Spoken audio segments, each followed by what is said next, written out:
Γεια σας παιδιά, όσοι είναι στο ταξίδι της ψυχής ή στο ταξίδι των λεγόμενων δίδυμων φλόγων ή δίδυμες ψυχές αλλιώς, πολλές φορές αναρωτιούνται αυτός ο άνθρωπος που εγώ αγαπάω τόσο πολύ, που αισθάνομαι ότι κάπως είναι διαφορετικός και αυτή τη σύνδεση την αισθάνομαι τελείως διαφορετική. Αυτός ο άνθρωπος άραγε είναι πραγματικά αυτό που εγώ νομίζω? Είναι η δίδυμη φλόγα μου, είναι η δίδυμη ψυχή μου? Αναρωτιόμαστε πολλές φορές. Θα ξεκινήσω λίγο με κάτι που ανέφερα και στο προηγούμενο βίντεο, το αγγλικό που έκανα όταν έβγαινα από το σπίτι προηγουμένως για να κάνω το αγγλικό βίντεο.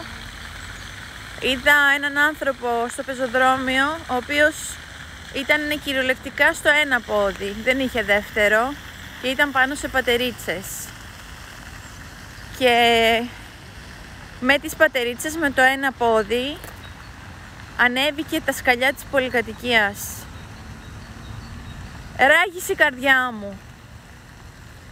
Όταν ραγίζει η καρδιά μας είναι καλό, γιατί μόνο έτσι η καρδιά μας μπορεί πραγματικά να ανοίξει και να αγαπήσει όλο τον πλανήτη, ραγίζοντας. Και όσο περισσότερο ραγίζει και σπάει η καρδιά, τόσο καλύτεροι γινόμαστε. Ήθελα πολύ λίγο να αναφερθώ σε αυτό, μιας και αναφέρθηκα και στο αγγλικό βίντεο.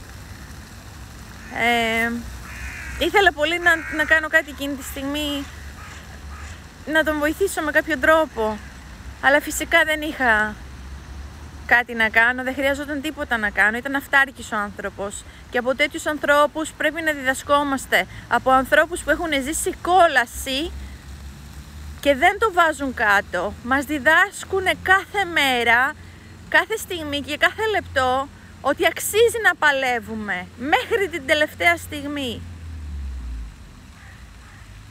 Λοιπόν,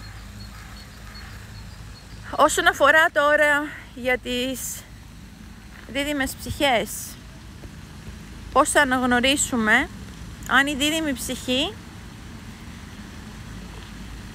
ή αυτός που αισθανόμαστε ότι είναι διαφορετικός, ή αυτός που αισθανόμαστε ότι είναι διαφορετικός στη ζωή μας, αυτός ο άνθρωπος, οποιοσδήποτε, αρσενικό, θηλυκό, πώς να γνωρίσουμε ότι είναι πραγματικά η δίδυμη ψυχή μας? Υπάρχει ένα σημάδι το οποίο τα λέει όλα. Όταν ένας άνθρωπος η παρουσία του στη ζωή του σε κατευθύνει να γίνεις καλύτερος, να θες να βελτιώνεσαι, να θέλει να ψάξεις την αυτοβελτίωση, να μπει σε ένα μονοπάτι το οποίο θα σε αλλάξει ολοκληρωτικά 180 βαθμούς στην τελική, θα σε αλλάξει ολοκληρωτικά στην τελική. Όταν μπεις σε αυτό το δρόμο, όταν βλέπεις τον εαυτό σου από εβδομάδα σε εβδομάδα να αισθάνεται διαφορετικά, από μήνα σε μήνα να αλλάζει, από χρόνο σε χρόνο να έχει βιώσει διαφορετικά πράγματα στη ζωή του, άλλα πράγματα, και να έχει εξελιχθεί, τότε χωρίς αμφιβολία αυτός ο άνθρωπος είναι πραγματικά η δίδυμη ψυχή σου και δεν αλλάζει με τίποτα. Ένας άνθρωπος ο οποίος η παρουσία του στη ζωή του ή η απουσία του στη ζωή του, διότι στην περίπτωση των δίδυμων ψυχών η απουσία μπορεί να είναι πολύ μεγάλων χρόνων, και αυτό είναι σκόπιμο, γιατί διαφορετικά δεν μπορείς να κάνεις την εσωτερική δουλειά, την εσωτερήκευση. Αλλά όταν η παρουσία ενός ανθρώπου στη ζωή σου και μετά η απουσία του σε σμπρώχνει στα έσω σου, σε σμπρώχνει να γίνεις καλύτερος, σε διδάσκει να γίνεις καλύτερος, σε αλλάζει, σε μεταμορφώνει, σε μεταποιεί, σε μετουσιώνει σε κάτι άλλο διαφορετικό, σε κάτι άλλο που αγγίζει την αγάπη, τη θεϊκή, την αγάπη του Χριστού μας, την αγάπη του Θεού μας, την αγάπη που πρέπει κάθε ψυχή να έχει για τον εαυτό της, για τον πλησίον της και για όλους τους ανθρώπους στον πλανήτη.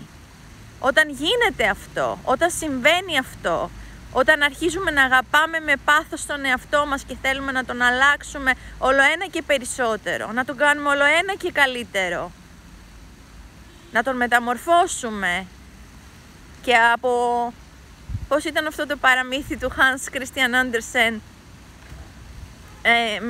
με το παπί που έγινε κύκνος, να το μεταμορφώσουμε λοιπόν τον εαυτό μας από το άσχημο παπί, the ugly duckling, το άσχημο παππού που έγινε κύκνος, ναι, το θυμήθηκα. Λοιπόν, όταν θέλουμε να μεταμορφωθούμε και μπορεί να μην το καταλαβαίνουμε κατά τη διάρκεια της μεταμόρφωσης ότι γινόμαστε από άσχημο παπί κύκνη και είμαστε σε αυτή τη διαδικασία, αλλά όταν αντιλαμβανόμαστε κάποια στιγμή στην πορεία, όταν συμβαίνει αυτό, όταν είμαστε σε αυτή την πορεία αλλαγής και εξέλιξης, λοιπόν, ναι, είναι το μεγαλύτερο σημάδι, δεν χρειάζεστε τίποτα άλλο.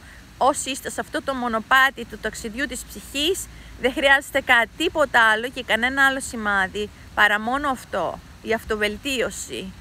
Είναι αυτό, η αυτοβελτίωση είναι αυτό το σημάδι το οποίο δείχνει ότι πραγματικά έχουμε συναντήσει έναν άνθρωπο ξεχωριστό στη ζωή μας, έναν άνθρωπο που ήρθε όχι απλά για να ταράξει τα νερά, αλλά για να ταράξει το είναι μας ολόκληρο και να μας αλλάξει για πάντα. Λοιπόν,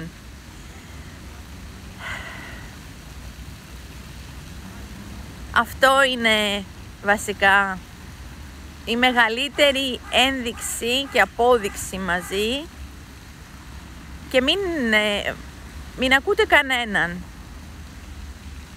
Προσωπικά εξαπατήθηκα αρκετές φορές στο μονοπάτι αυτό, στο να ακούω τους άλλους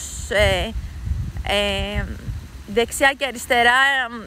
Αν αυτός έκανε αυτό το reading, αυτός έκανε το reading, είναι ανάγνωση χαρτιών, ταρό. Αυτός είπε εκείνο εκεί, αυτός ο άλλος είπε εκείνο εκεί και όσο ακούς τους άλλους φεύγεις από τον εαυτό σου, απομακρύνεις από το είναι σου, δεν ακούς τη διαίσθησή σου, μην ακούτε κανέναν.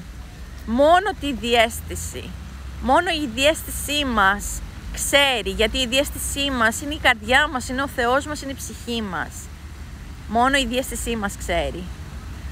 Μην αφήνετε κανέναν δεξιά και αριστερά να σας πείσει για το αντίθετο. Μην αφήνετε κανέναν να σας πει ότι εκείνος δεν είναι αυτό που ήθελα εγώ να είναι. Όχι. Κανείς δεν ξέρει, παρά μόνο εσείς.